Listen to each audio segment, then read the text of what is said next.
Today I'm going to share you 4 steps you can take to give you the best chance at buying a home in a competitive real estate market.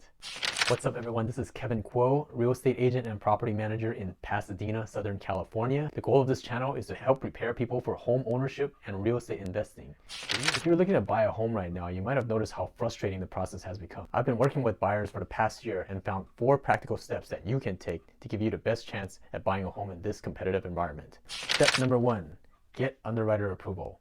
How would you feel if you found the perfect home, but the seller wouldn't even consider looking at your offer?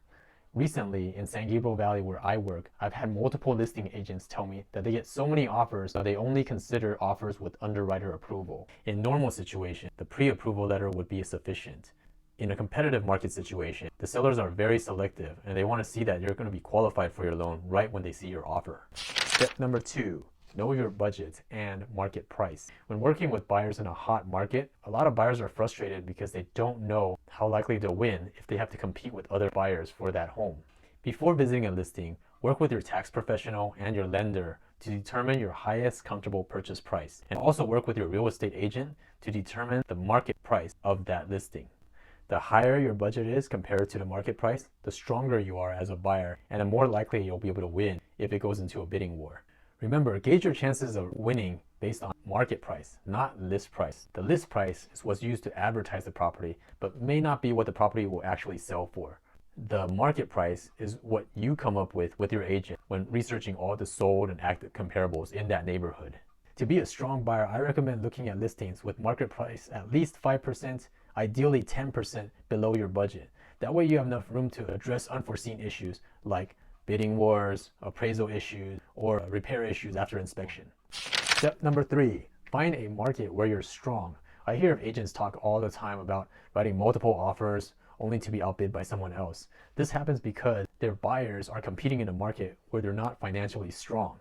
Whether they can afford $1 million, $500,000, or $250,000, from my experience, buyers tend to look at the most expensive markets that they can afford, and thus they compete with other buyers of the same financial strength. There will always be markets with buyers stronger and weaker than you. You want to be the guy who can afford $500,000 but look at $450,000 homes so you can take advantage of the weaker competition. Step number 4, offer strong and aggressively. Don't regret losing a home just because you want to try a weak offer. These days, good listings get so many offers, the listing agent usually sets an offer deadline. Your initial offer needs to stand out from the crowd. Ideally, you won't need to go into a bidding war, but you still want the option to go into one if you have to. This does not mean offering your highest price up front.